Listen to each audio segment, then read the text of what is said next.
Guys, this may not come to a surprise to you, but Caw Cast does the movies too.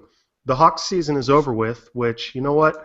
I'm so glad the season ended the same weekend that Civil War came out.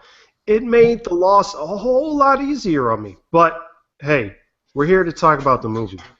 Joining me today, we got David joining me, coming back after that wonderful Batman Superman review that we did. David, what's happening, man? Nothing much, man. Just ready to start talking about Civil War. I've been ready for like a month. Oh, okay. Well, we have a special guest with us today. You know, he was able to join us. He was able to, stiff arm and Heisman everyone to come on and talk to us. And guys, we got the originator. We got the original guy back on here, James. James, what is happening? Not much, guys. Not much. Just really happy to be on tonight. It's been a while ever since. I guess it's been last time I came on was a couple months ago. Yeah. When we had that long rant about the St. Louis Rams and the Denver Nuggets. But it's good to be back on.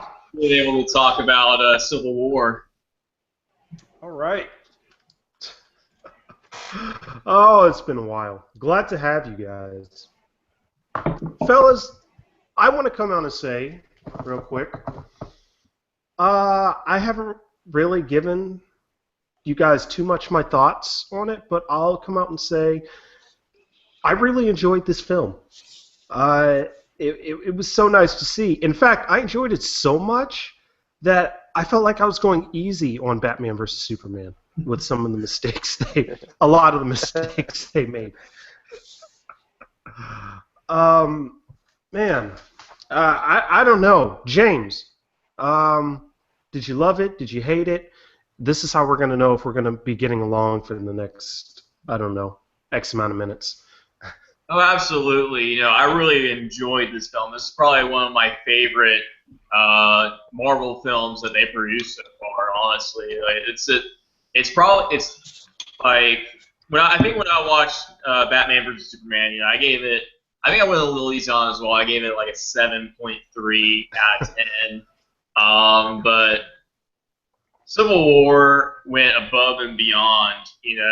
I think one of the big things, putting Civil War versus Batman versus Superman, there's people talking about like you shouldn't compare the two films or anything, but you have to in a way, basically timeliness and then also the subject matter that went into it as well. And a lot of people I think will agree that Batman vs Superman was very rushed into in terms of character development and everything. Where Yes. Marvel is built and built and built and built on this concept, and like we know these characters, we know how they're going to interact with each other, with the exception of the few that were introduced within this movie. But I think they did a really good job, building up to this moment, and it worked out perfectly. Like this is in like the 9.5 out of 10 range on my scale. Honestly, this is a perfect film. There's a few things that are kind of confusing here and there, trying to catch up on. Like I had to kind of look some stuff up afterwards, but overall, probably one of my favorite Marvel movies up to date. I'm right there with you. This is tied. I don't know if it's tied. It's up there with me because I really enjoyed the Winter Soldier film, but this was magnificent to me.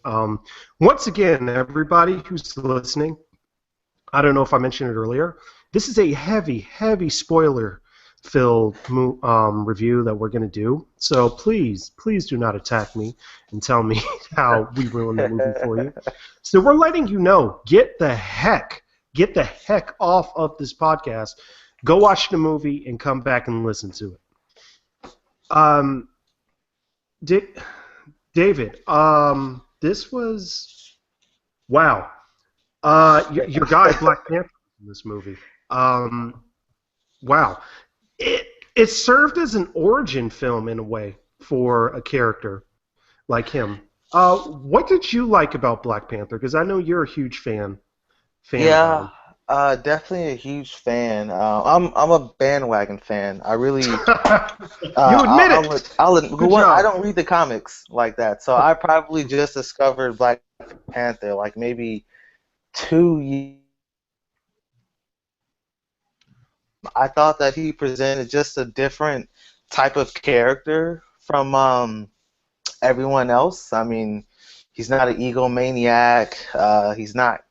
He's he's cocky, but it's a strong cockiness. It's a confident, and then there's confidence in his cockiness, if that makes any sense at all. But I just thought that he was just a switch up from all the characters that we've seen so far, from Thor, the big characters, from Thor to Captain America, Iron Man. So it's a nice addition to the bunch. So I loved everything about him, honestly, and the Um, accent was good too. yeah. I mean, one thing I liked a lot about the Black Panther character, kind of going into it, you see a lot of these heroes, like they kind of, like you hear like you're either born a leader or you're made into one. Like a lot of these heroes, they're kind of made into these leaders, like Captain America gaining like a lot of these skills. He had these leadership qualities to him that he's able to gain the skills later on. Whereas with like the Black Panther series, like he's born into it. Like Black Panther, that is a family lineage that goes back well, and he talks about it within Civil War as well, about how it kind of goes back and predates and everything. So this is a guy that's born into this role, and he's predestined. Like no matter what happens, he's gonna be in this role regardless. He's gonna be passing it on to his next of kin as well. So I think that's an interesting dynamic, seeing a character that's kind of born into a role as a hero and everything versus others who are kind of either forced their way into it or they naturally, as they progress on through their lives, are able to gain those abilities and those leadership qualities. Right. One thing I I really think. liked. Oh well, let me just say real I quick. would. Oh, go ahead. Okay, I was gonna say one thing I really liked about him was one, this kind of made up for Chadwick Boseman's Gods of Egypt movie and his African accent in that, and so he came back, and did his thing in here. I completely forgot the point I was about to make, so go ahead, David. Oh no, I was just gonna pick back off what James said. That he's born into this role, and the Black Panther, it's a mantle. It's expected that when things go wrong, he's gonna be there. So I think that pressure, knowing that your whole country is looking at you, like in America, there's hundreds of superheroes, but in Wakanda, there's the Black Panther. So that's a level of pressure that everyone else doesn't have, I think. Yeah, and the fact that like he's there as a leader, at that UN meeting, and then all of a sudden his dad passes away as well, and pretty much making him, really push him into that role. Now he's not only the Black Panther, but now he's also the king of Rwanda as well. I think that's another interesting dynamic to kind of look at as well. It's like Yeah. and even then, now he's kind of forced into that role a little bit. But he's already predated to be that. But it's just the fact, his father dying there it kind of now it forces him. Now he's like, now I have to be, not only Black Panther, which kind of going he was before, but now he is the king of Rwanda at this point. So I think that's a really dynamic, seeing where he's able to come from. And I think it's really cool seeing where they're able to go in terms of, this was kind of a origin story of sorts for, a couple of characters going into Civil War. Yeah. A couple things now that I suddenly remember what I was going to talk about. I like how they made the Black Panther intelligent in this, and that's part of his character. Apparently through the comics. Like yourself, John, I am also a bandwagon person. If it didn't come out on a video game or on a TV show, I don't know anything. But also, what was I going to say? I also liked how, okay, so through some of this, we'll get into this later, but especially the big scene everyone loves, the airport scene. A lot of people were kind of, I guess, pulling their punches, not wanting to, hurt anybody. But you have Black Panther here, like, no, no, no, I'm not here to play. I Yeah. like Like, I that don't know about any of these guys. Like, he didn't know any of those guys. it. Yeah, yeah, I like that. It's like because everybody else, they're all like the scene, like in particular, right, like you're referencing to between Black Widow and freaking Hawkeye. Hawkeye. I don't know why I was saying Hawkeye for some reason. Who could forget Hawkeye out of any of the characters, right? Right. Anyway, Yeah. like kind of you said, like these guys know each other and everything. Like that's a hard thing to do, like because you're not sure, like you're still friends, but each of these characters, siding with one of the other sides, has a specific goal going on.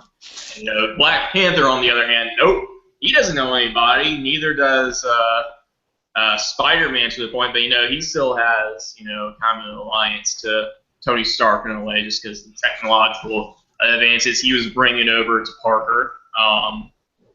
Black Panther, and I think that was probably I cannot wait for the Black Panther movie at this point, just based on what they were able to provide within Civil War. Not only the Black Panther, but also the Spider-Man movie. Oh yeah, Like, Spider-Man. Yep. I think this is one of the best iterations of Spider-Man I've seen so far. I think he is the best. Like even like Absolutely. even though it's like a little bit of a sneak peek, Yeah.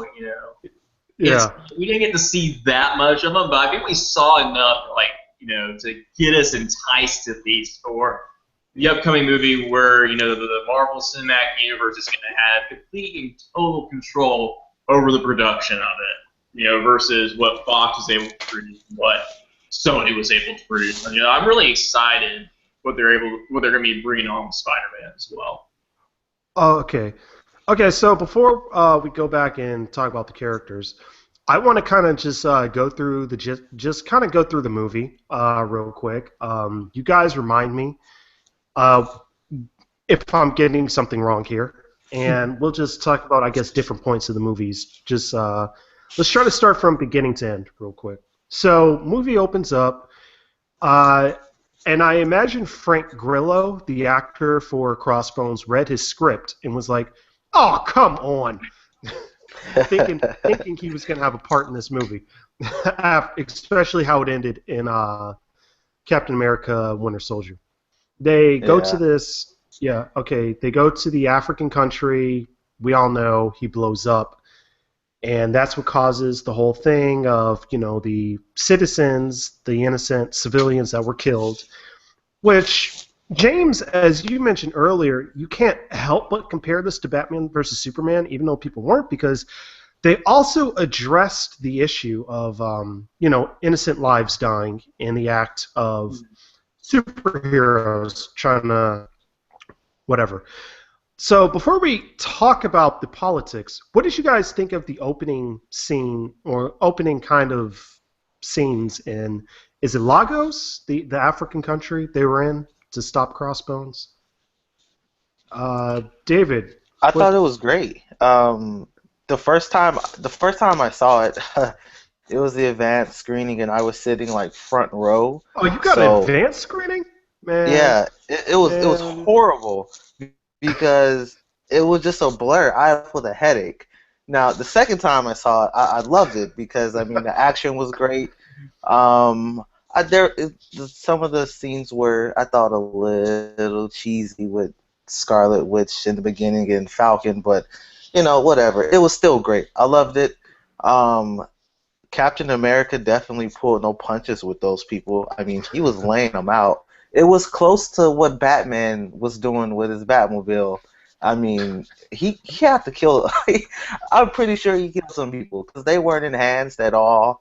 It was pretty bad, but I loved it. I thought that it sucked that Crossbone died so early, only because he was a cool character. I think people wanted to see more out of him.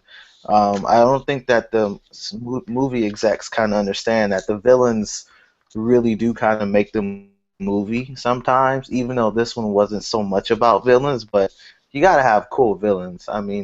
That's kind of almost half of it in a way. But I love the opening. I didn't like that they showed the the Winter Soldier, his, assassination, his mission first, because I thought that kind of took away from the end of the movie, because most people already guessed that Winter Soldier, or they had a pretty strong, sense that he probably was going to kill uh, Tony Stark's parents. So when you show that in the beginning, I think most people would know that that's most likely his parents. So it kind of takes away from the shock at the end of the movie.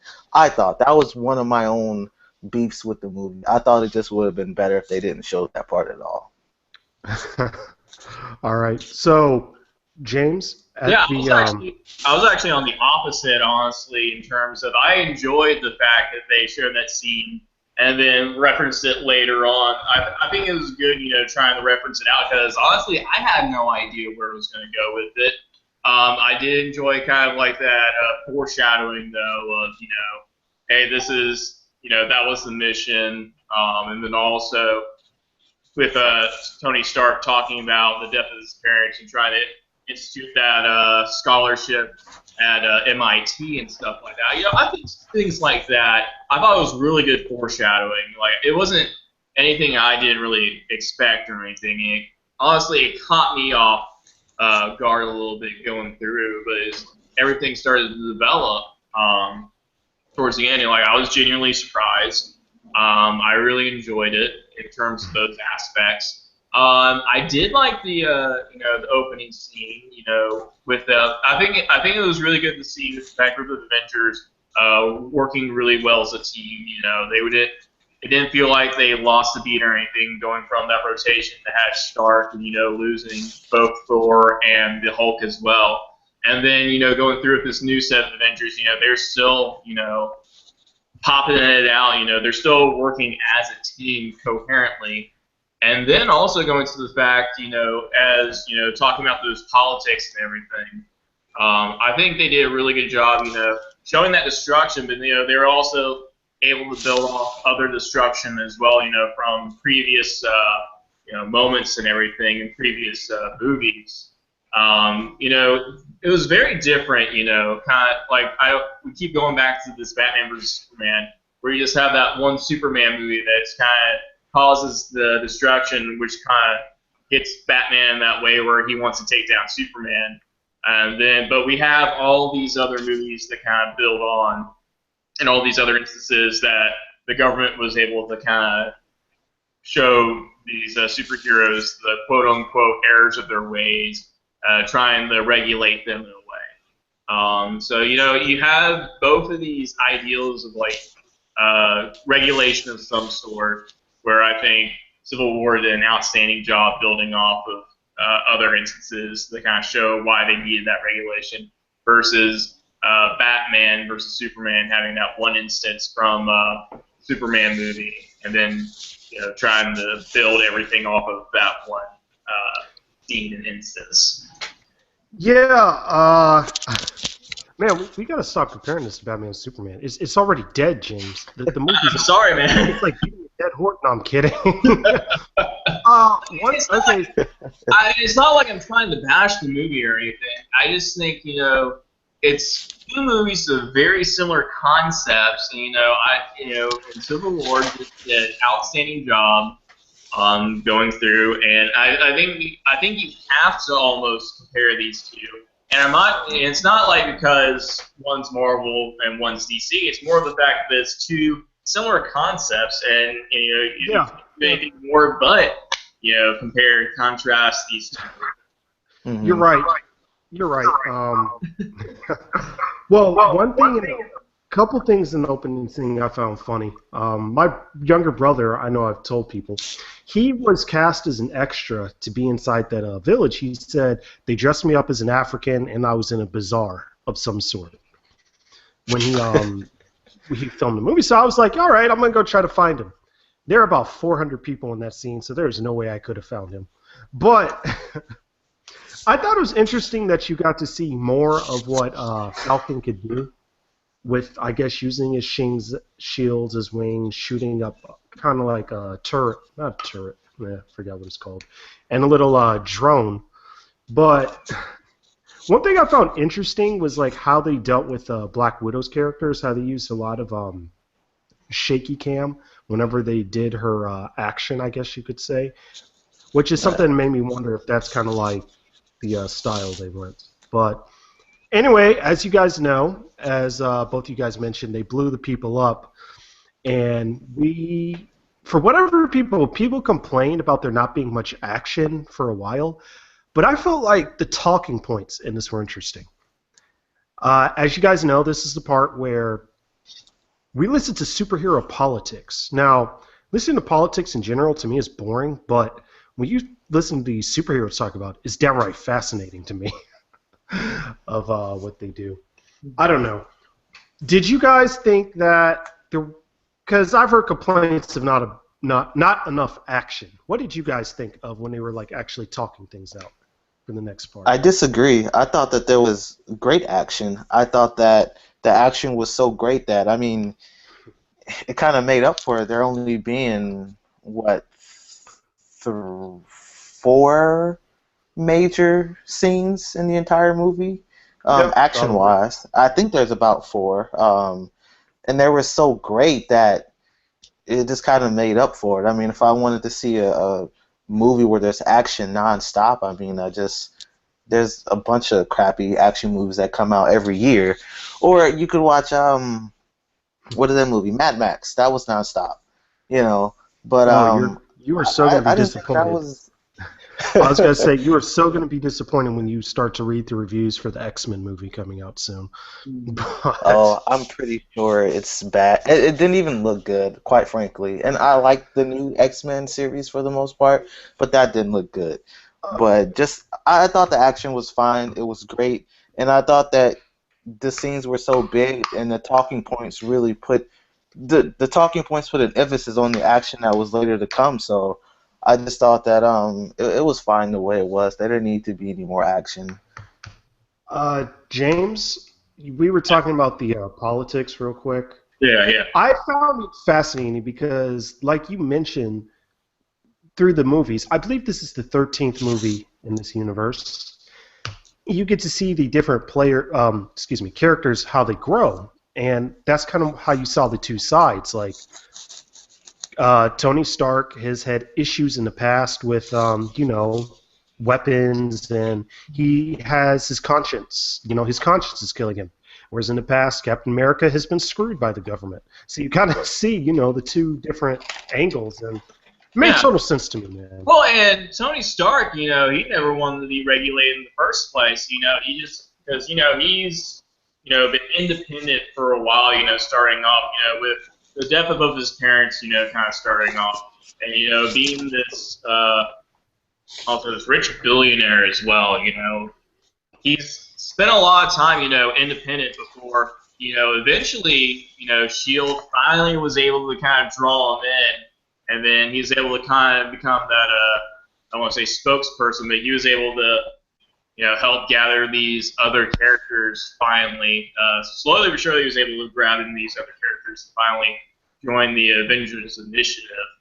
And then, kind of going through, it's like, after a while, going from this independence, now he starts slowly going into, feeling guilty and everything. And now he's kind of on board with all these regulations and everything, like putting limits to all these superheroes, because that's one of the big things is him starting to feel a little bit more guilty, and we see that in that intro scene at MIT where he's confronted by that one woman about what happened over in the country in Age of Ultron. That's one of the big things. Seeing him going slowly from being independent all the way going for regulation and beyond on that side of regulation. So I think that's pretty interesting in terms of Iron Man and Tony Stark's character. James, let me ask you real quick. Yeah. Did you flip flop at all from like which side you wanted you were with? Because I definitely, when I went in, I'm like, well, I like the Captain America movies. I'm going to support him. Then I saw Tony Stark's, and I was like, well, I don't know. He's got a point. Like, did you flip flop at all? No, I'm on the side of regulation, but I was team Tony Stark. In terms of the character itself, I was team Tony Stark. I liked him. I liked it as being Iron Man, War Machine, Spider-Man, and then also these other characters. And I think the only thing that attracted me, I'm not that big of a fan of the Captain America series.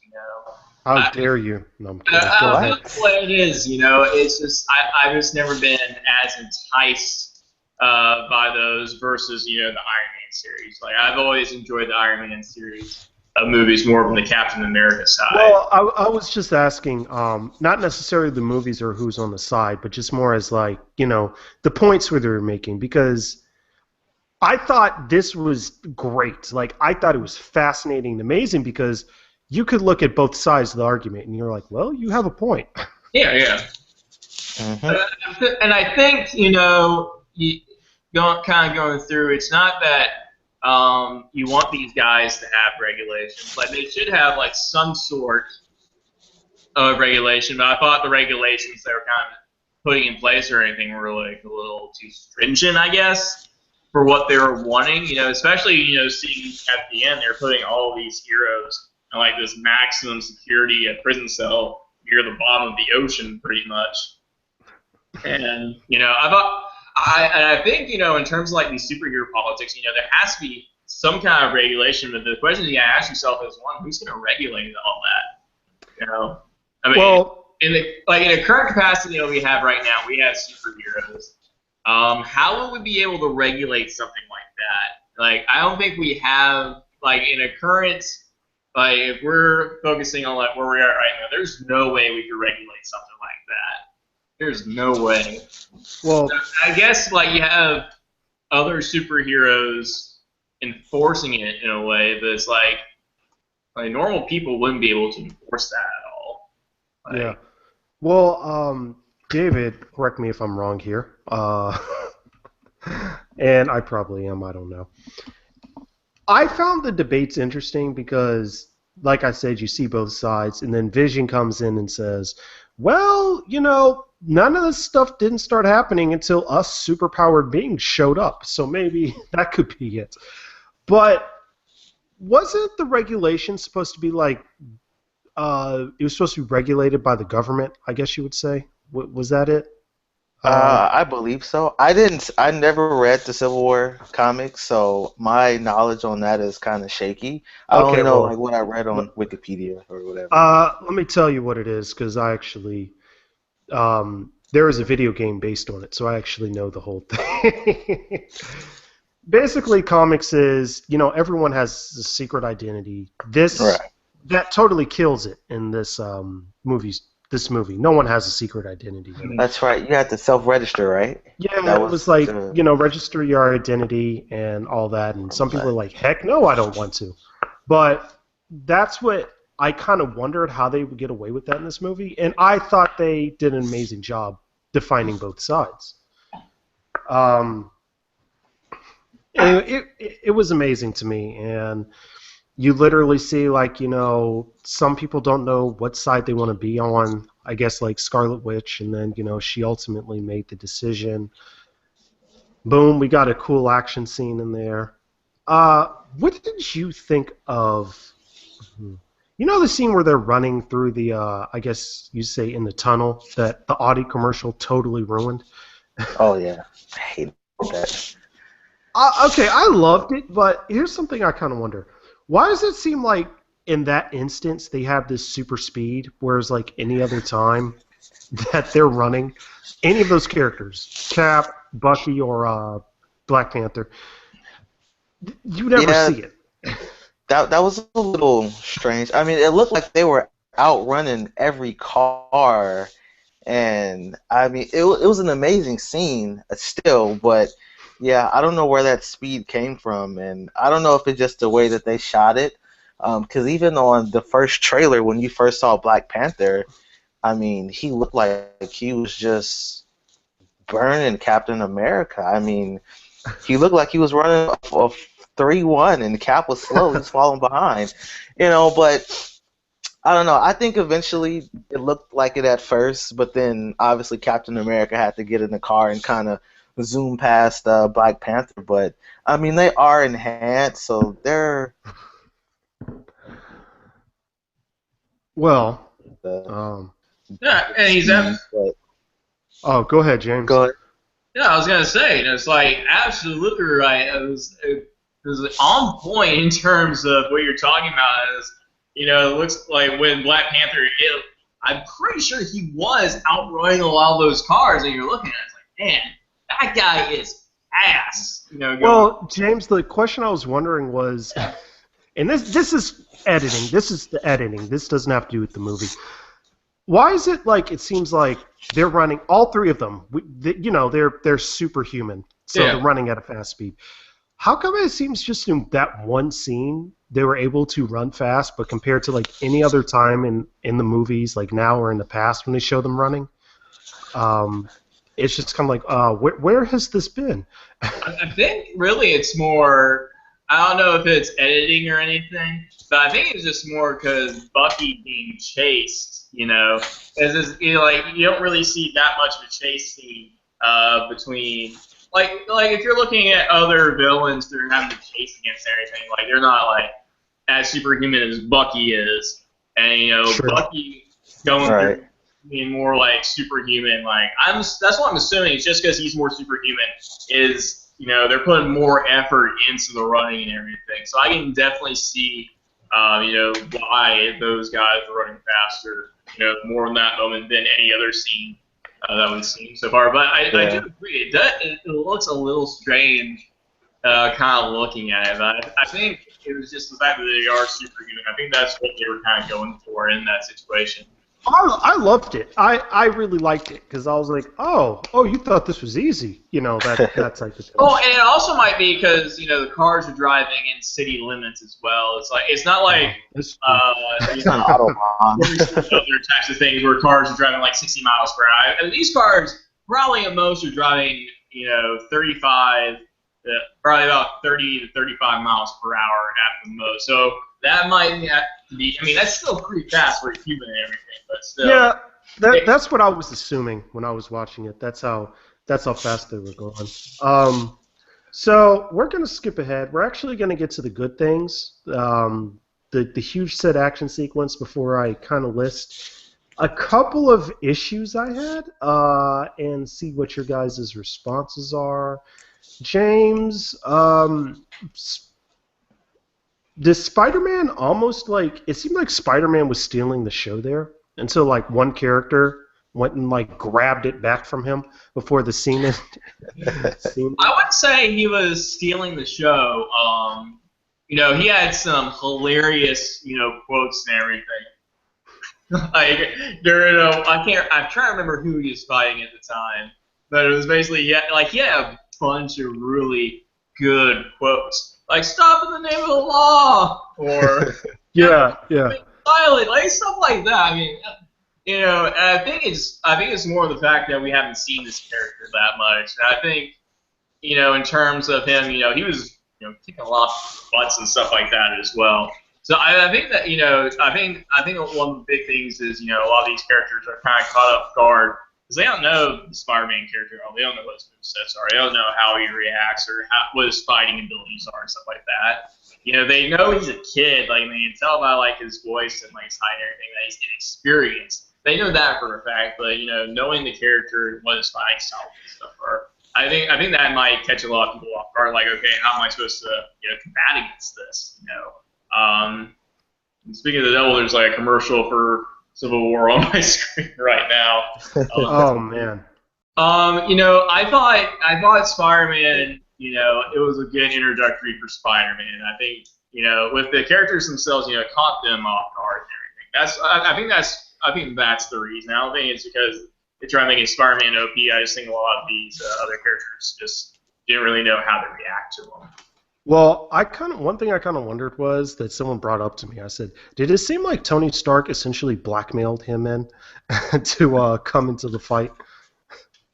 It did, and I think that happens in the comics, if I'm not mistaken. He's kind of like, we have money, and there's like if you Google it, I think you'll see like the little strip in the comic.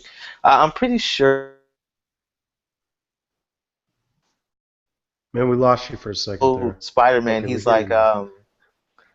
He's like Tony said that you're right and he's wrong, so he kind of manipulated him a bit. Um, but I definitely think he stole the show.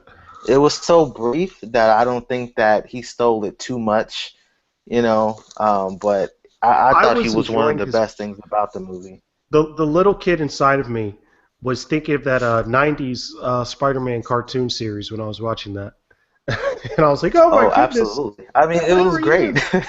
There he is!" Nah, when I said blackmail, I want to say he said he was gonna threaten to tell his unusually hot aunt, which, by the Yes, way, by the yes. way, Aunt May. Oh my goodness. Yeah, everyone's calling her Aunt Bay now. I like that. That's nice.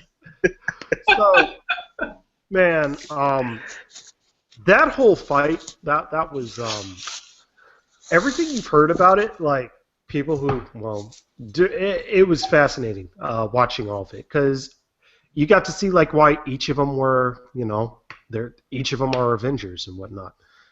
Uh, wow, it was You it know, was I think beautiful. the most underrated part about that whole airport fight scene was Ant-Man, honestly. I, Underrated. Well, that's what I meant by someone came back and stole the show uh, at the end of it. That's what I meant.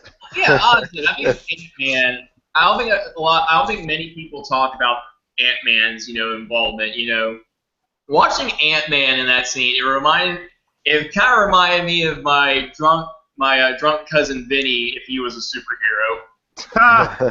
Like just the way like how he kind of reacts to not only his environment but his abilities that he has as well. I think that's the unique part about this iteration of Ant-Man. It's just like how it's not even like Ant-Man. It's Paul Rudd in an Ant-Man costume. That's all it is, honestly. Like I Yeah. can't take Paul Rudd out of that character at all. It's just because it's Paul Rudd.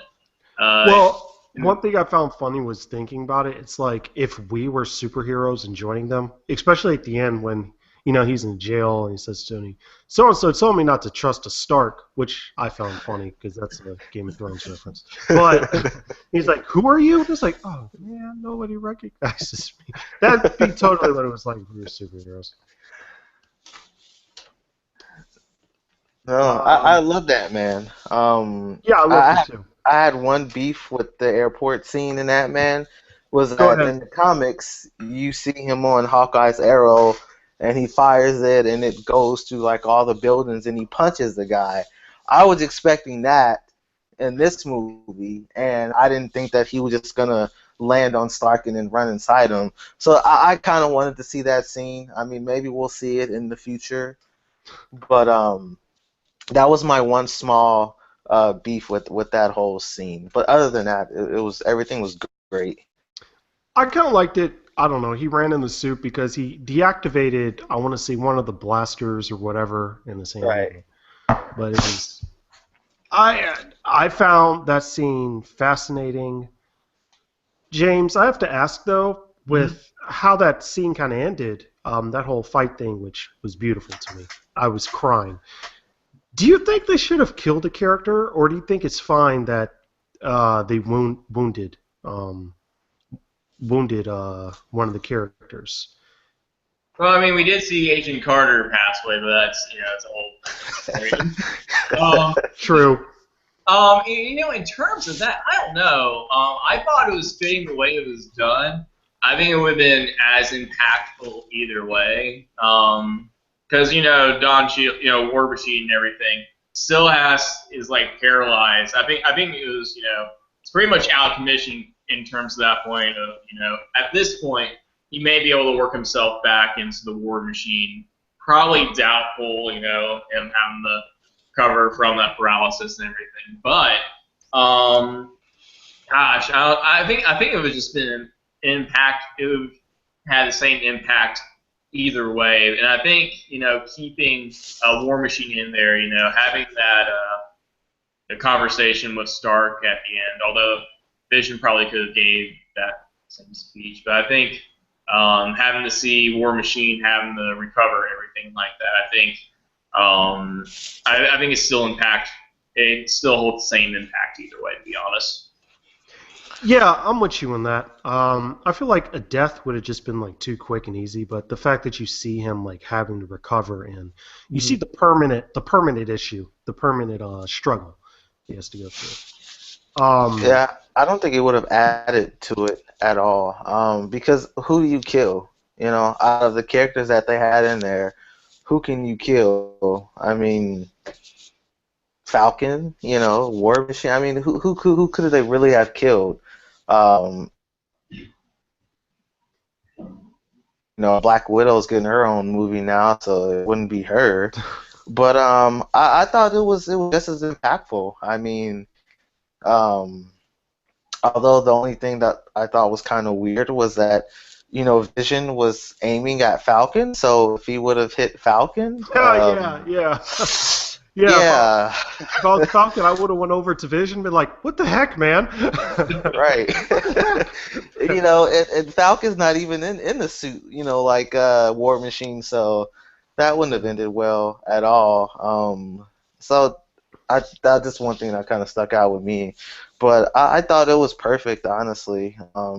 I think if you're gonna kill a character, it would have just had to have been Captain America, and I say kill with quotation marks, like. But even then, it still kind of makes it cheap because he's coming back. The same thing going back to Batman versus Superman. Superman died at the end, but we know damn well he's alive. So, it's like they couldn't really kill anybody, unless they kill Hawkeye. They really couldn't kill anyone. They're going to kill Winter Soldier. All right, maybe they could have got. Yeah, maybe. So, oh my goodness. So moving on, real quick before we get to the, I guess, ending and we get to final thoughts real quick. One thing I wanted to say is I actually really liked the villain in this that they had because it was just different. It wasn't somebody who came in and like every other super enhanced movie, comic book, or whatnot. It's always somebody who's, super strong that'll beat them up. This guy essentially fought them with psychology. Absolutely. And, yeah, it was fascinating to me because at the end, Martin Freeman's character, which, by the way, who the heck was that supposed to be? The guy that plays the Hobbit, I don't know. I've seen him in some Black Panther comic strips. Okay. And I think that those two are you see more a little bit, but I don't remember his exact name. And he was actually with like the devil, or someone stole his pants. I don't know. It was kind of crazy.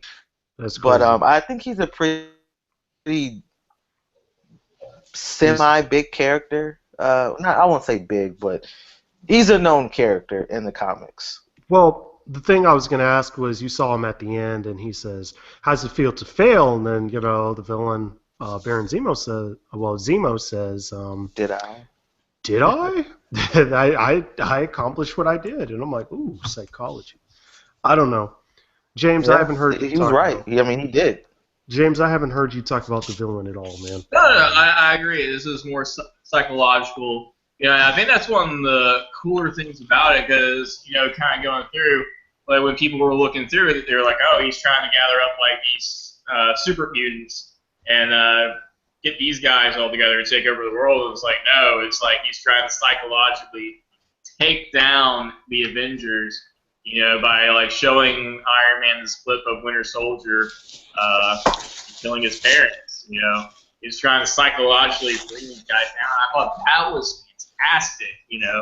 It's it's like one of those mystery thrillers that you don't get to see that often. Yeah.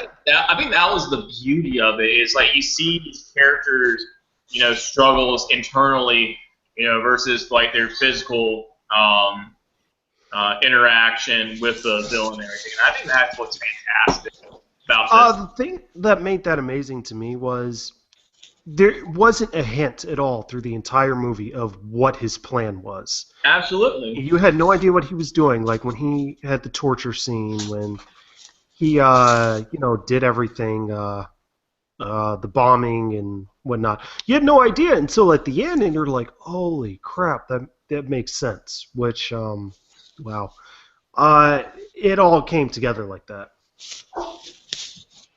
Absolutely. I thought he was one of the best villains. It reminded me kind of the Joker in the Dark Knight. Obviously not that great, but just you couldn't beat him just physically. You know, it was a mind game. It was just he broke him down psychologically, and I think that the characters generally know what they're facing. It's okay. This is a guy we gotta beat. Let's go beat him up. Let's go save the world.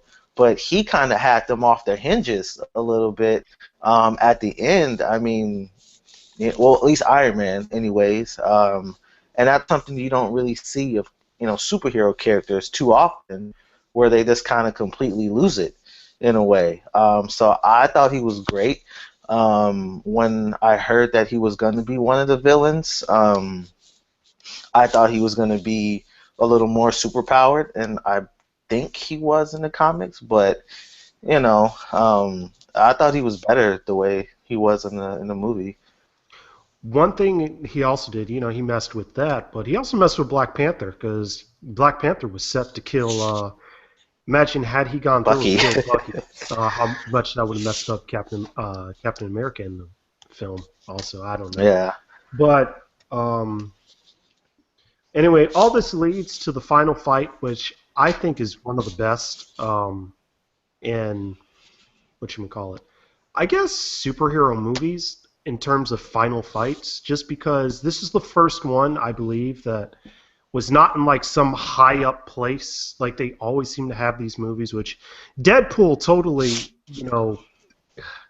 it totally kind of mimicked that. Not mimic, but teased that. And there wasn't like explosions for no reason. It was like intimate, but you're like kind of emotional because of the fight. It was amazing to me, especially the ending when Cap ended it. James, let me know what you think of the ending, and give me kind of like final thoughts, real quick. Your overall impression. After The fight itself, I really enjoyed, because you're seeing Iron Man's emotion, you're seeing Stark's emotion, finally learning how and who killed his parents. I think that was one of the big things was finally learning that. And I think you begin to see the raw emotion from Stark because, for the most part, Stark doesn't have that much motion. He thinks logically more than anything. But you begin to see, you get to see Stark's emotion and everything. And I think that's really what capitalizes it, is we're able to see that emotion and him going through and acting on those emotions rather than the usual logic he has. He didn't really think about it. He just kind of went and, like Nike says, just did it. I think that was probably the coolest thing about that fight is you're seeing Iron Man fight with raw emotions. Did you think Cap was gonna like slam the shield into his head at the end? It looks like that was an intense fight. Like it was fascinating because it actually had me go like. Well, Iron Man definitely thought it. I mean, you saw him kind of put his hands up, like he thought it was over, and maybe that's just a natural reflex. But it was intense, man. I mean, just everything. Bucky losing an arm. Mm-hmm. Now, I thought that if you were going to kill a character, then it would have had to have been in that scene where that would have had long-lasting implications throughout. I think probably every movie. But obviously it would have had to have been Winter Soldier. Yeah, I thought I'm right there with you. Like I for real thought he was going to kill Tony at the end because he was just kind of like, he's trying to kill his friend, and you go through this whole movie, you see him trying to rescue his friend. Which, by the way, for the people that comment of like why they don't get that, go watch the previous movies, just all the movies, and you'll see why he's going through to save his childhood friend and the one thing from his past. It totally made sense to me. I don't know. Um, Absolutely. but go ahead. Sorry for interrupting.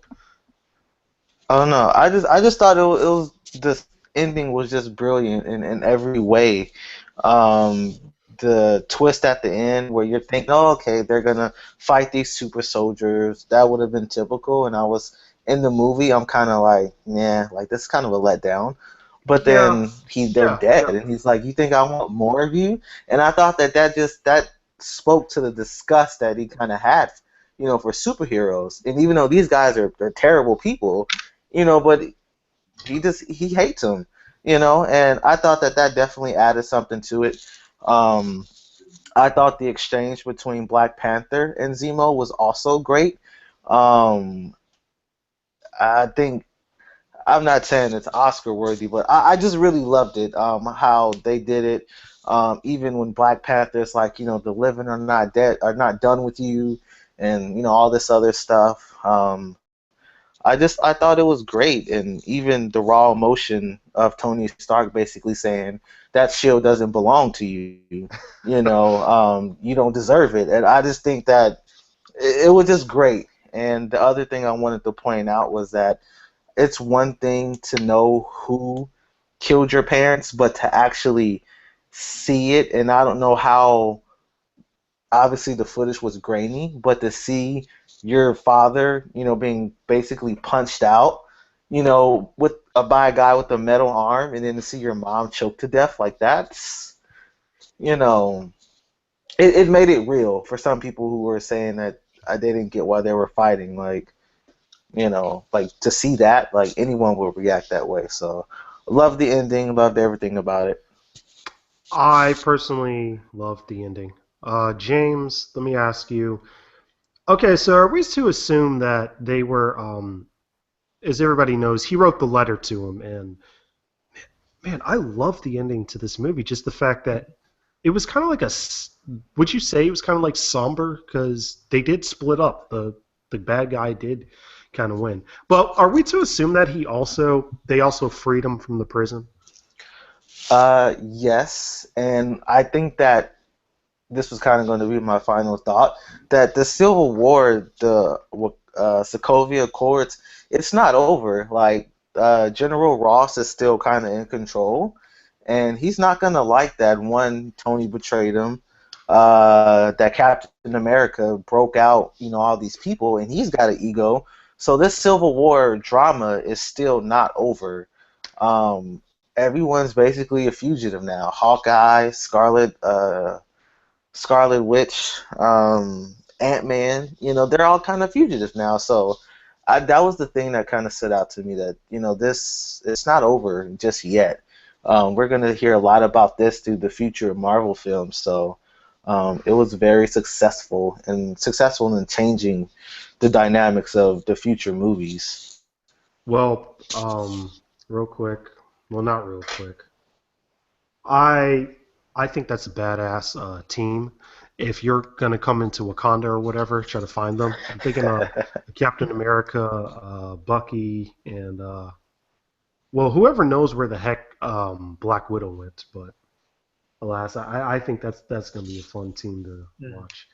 Anyway, so some things I kind of wondered or complained. Um, You mentioned earlier, David, about the whole Winter Soldier, uh, choking out if that seemed kind of cheesy or not. It was actually addressed in the Winter Soldier movie, if you remember, that Hydra did kill Tony Stark's parents, and it kind of alluded to. Oh yeah.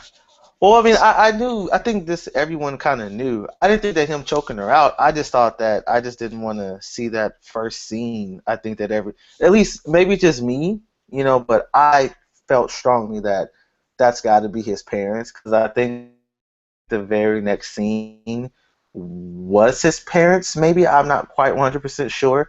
His parents in Tony Stark's dream, or not dream. I'm thinking of So Batman that's again, but the very next scene. oh, Yeah, okay. So it just, I mean, I guess for casual fans, and because they make it for everybody, but I definitely kind of suspected that was going to be it. Of course, well, I didn't expect to see how they got killed that well, graphically. I'm gonna tell you, I'm a straight up idiot. I didn't see it coming until near the end. I didn't see it coming. I'm a moron. James, let me ask you. Me.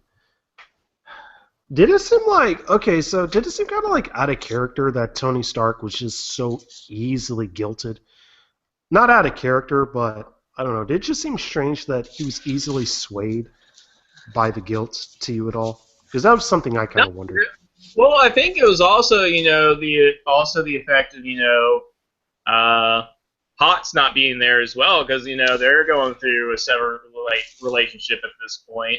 Yeah. Um, Okay. yeah, I think that also. I think them having this kind of severed relationship at this point also alludes to Stark kind of feeling guilty because like I said, you're starting to see these emotions that you don't really see out Stark. And I think like it's kind of like the building up is all these all these incidents happening, and Potts wanting him to get rid of his Iron Man suits, and him still having them at this point, and now they're kind of having this severed relationship. I think that's kind of what builds, and why we're seeing a lot more of an emotional Stark than before. I thought it was fantastic, kind of like you say. What movie was it? She said for him to get rid of his suits. I think it was the third Iron Man, I third believe. one. Okay. Yeah, it was the third one. Okay. And I thought that, with Stark, from day one, his movies have kind of been about personal responsibility. With he was a weapons manufacturer, and everything that he's kind of built fell into the wrong hands, et cetera, et cetera, et cetera. So I thought that they've kind of built on that just throughout every single movie.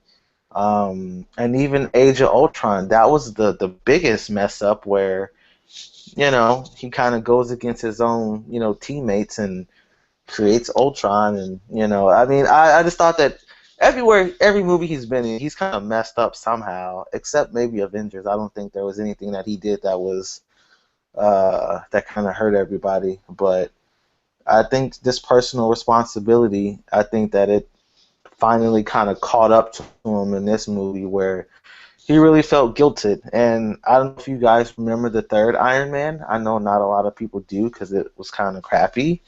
But even just him struggling with just being a hero, like actually almost dying, seeing all the aliens in space. I mean, he's got a lot going on internally.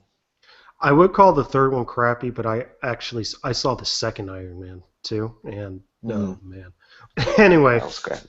anyway, boy. Okay, my last really complaint I think I have of this. Did it seem like the CGI looked a little rough for some of them? Like, I don't know, like, uh, I don't know. Spider-Man looked totally. I know he was, but he looked totally CGI'd, and there were some instances where it seemed like Stark's suit when it would just show his head in the suit. I was kind of like, I don't know. Maybe it's just me.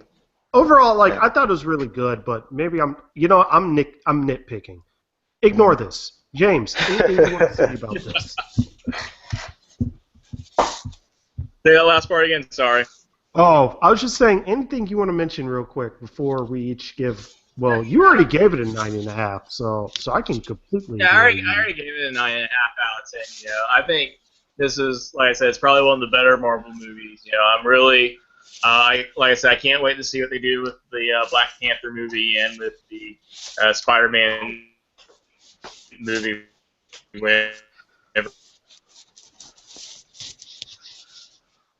Well, the whole, actual universe. That's what I enjoy about it is because you can have all these other characters. You can have like a different character kind of come in and kind of do like a cameo, and it wouldn't be out of place. It wouldn't be kind of forced in.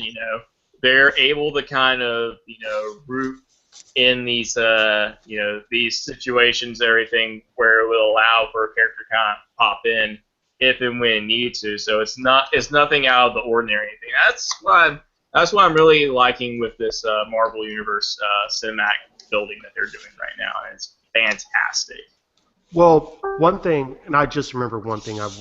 Last thing I wanted to ask you too. because you mentioned the Black Panther movie.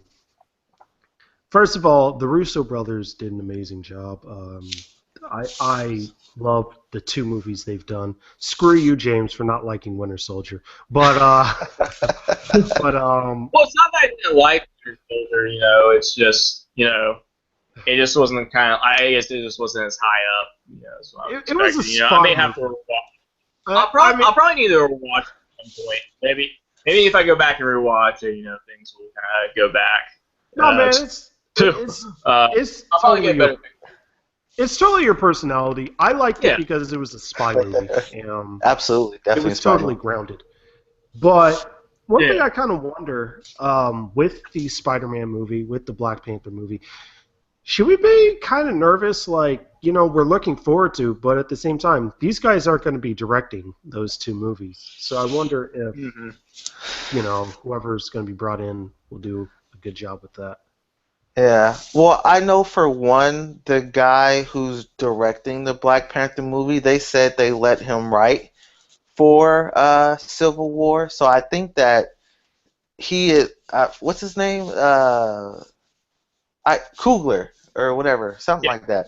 I think that he kind of has a template now to say this is what fans really loved about Black Panther, and this is how we're going to portray him. I would think that you almost have to go with that, and I don't know what Coogler was involved with in terms of the writing, if it was strictly Black Panther, his speech, or if it was just everything, but they definitely set a high standard, and I think that it was just so well that who's ever directing it, you just gotta swallow your pride and say this is the version of Black Panther / Spider-Man that we're going with. And I'm pretty sure Marvel will tell them to, that this is what you got to do. Like, you can't switch the characters up. But I think it's okay to be nervous about it because they were both like really well done. But I think that Marvel has a good track record. I think Black Panther will be a little bit more like the Captain America series in terms of a little political, a little more drama, and I think Spider-Man will be Ant-Man / Guardians of the Galaxy, more funny, more on the lighter side. Good point. That's my opinion on those two. So, if you had to give it an out of 10 rating, like James so eloquently put his 9.5, which great rating, by the way, what would you put it as? I'm gonna one up him, and I'm gonna go with 9.75 out of 10. 9.7. I thought that it was great, right? Because my marker, my 10 out of 10 is always gonna be Dark Knight, and I thought that was just a masterpiece in every single way. And I didn't necessarily have the same feeling watching Civil War as I did Dark Knight. Now, I was riveted. It was riveting, Civil War, but it still wasn't exactly the same as Dark Knight, where it wasn't as intense. But 9.75, it was damn near perfect. James, anything else you want to comment on your 9.5 on your rating, real quick? No. Color, I guess. We're getting some. What's up? Oh, it's just. Oh, never mind. Can you repeat that? We were getting some audio issues with you. Oh, sorry. I had like kind of an off-color thing. If you were to take the Atlanta Hawks roster, yay, and match them up with an Avenger or a Marvel character, which characters would you example like through your? Oh man, we are okay. I think we have you back now. Your audio was messing up there for a second, but is my audio messing up? Okay, we'll try that one more. We'll try it one more time. I think I got you though. You were trying to see which Hawks roster.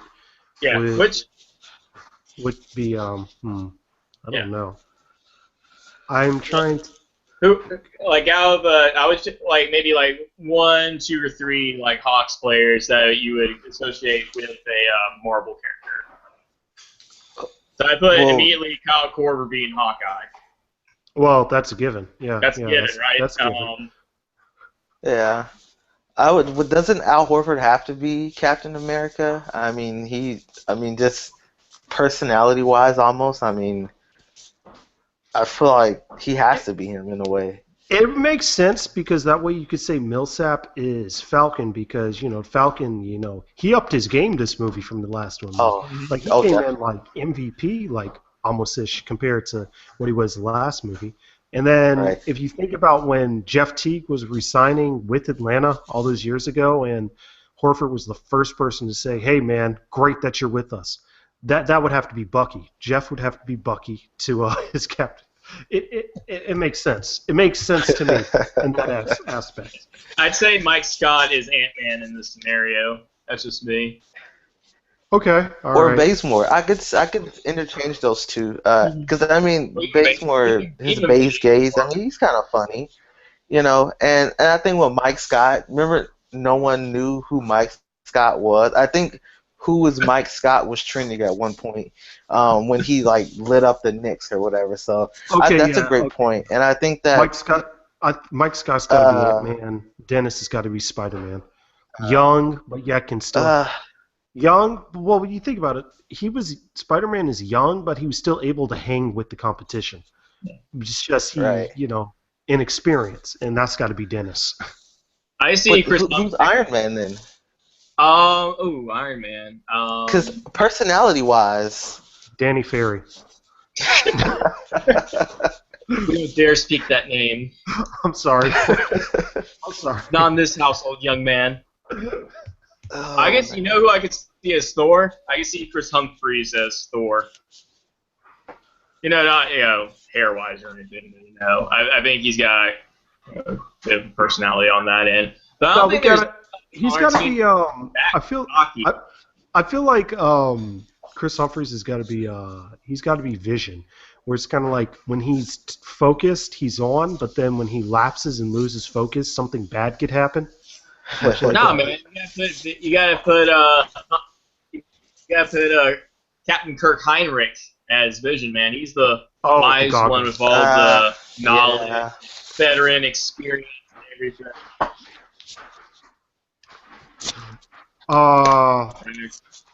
Good old About Kirk.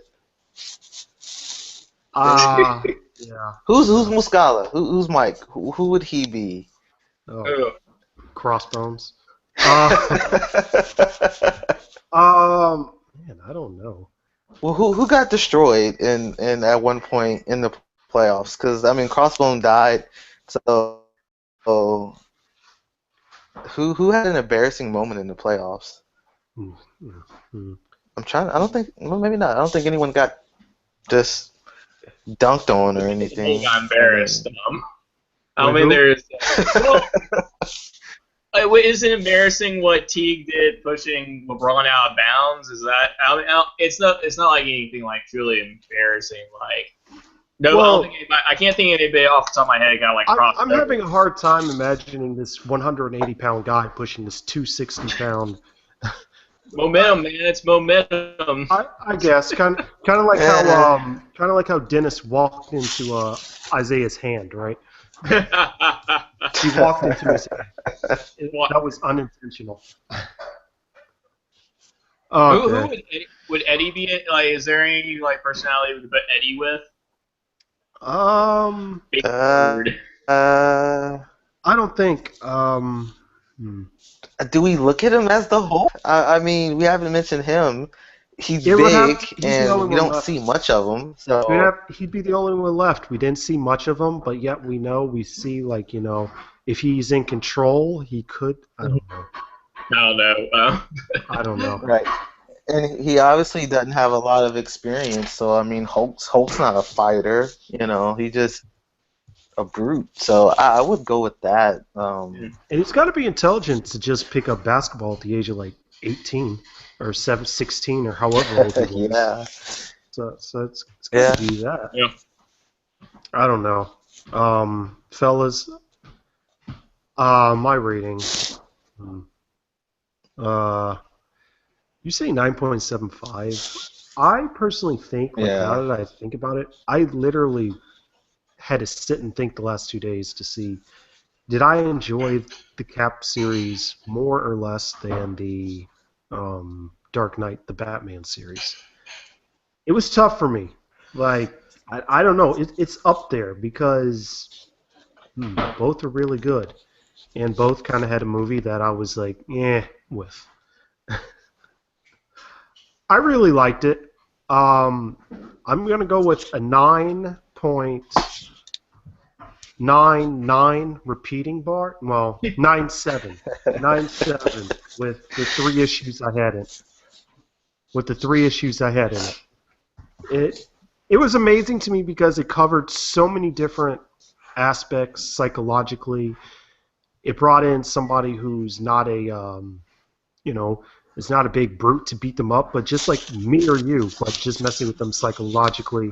And also, it showed how much better of a movie he is, the guy that made it, with having all these characters and how it can be done. Like, it was amazing to me that by the end of the film, you felt like you knew all of the characters, and yet there were X amount in it. Whereas previous films, other films have problems just with like two or three. Um, I admired it. Like, I really admired the film. It's a tie between that and Winter Soldier for my favorite Marvel film. It's t- probably tied for this and Batman for my favorite kind of trilogy for superhero. I admired it a lot. I'll be the first in line for the Blu-ray, and I'll be sitting here listening to the director's commentary. Don't hate me, guys. Hate hard. Anyway. Oh no, it's completely understandable. Anyway, guys, James, thank you for coming out of retirement to talk to us Dude, today. no problem. I enjoy talking about this kind of stuff. This is where Caw Cast is at its best. Is where during the off season where you just kind of BS on stuff and talk about anything worse free for all. Um, yes. Because we David, didn't have, because when I was on, we didn't really have that many off season stuff. Like I think we had like one like summer league. I think we had like a couple of summer league podcasts, but I think that was about it. yeah, hold on a second. Let me get this person back here. Hold on. You, come here real quick. Come here real quick. Say something nice about the Captain America movie that you liked. She's going to talk about Bucky. Watch. Yes, you do. Say something nice. Say something She nice, liked please. it. Thank you. Thank you for enjoying it. Oh my goodness, I'm never getting you on camera again. Yeah, whatever. Hush, child. Anyway, everybody, thank you for listening. Thank you for listening to our super spoiled filled, James, where can they contact you if they, up and want to talk? Well, if they want to contact me or follow me on Twitter, they can follow me at JamesGSTV. Though I'm sure that'll change within the upcoming week or so, depending on if and when or where I get a job at or anything. So I don't plan on keeping the GSTV moniker up much longer, just because technically I've graduated and everything. So I was just kind of seeing, if I get taken to a news station or what happens and everything. So as of right now, just follow me at JamesGSTV over on Twitterverse. All right.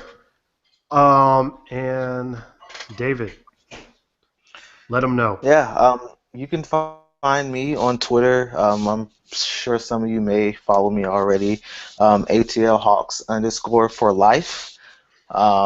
Good Twitter name. Follow me. I'll follow back. Hopefully you're not a crazy Hawks fan, because then I'll probably mute you.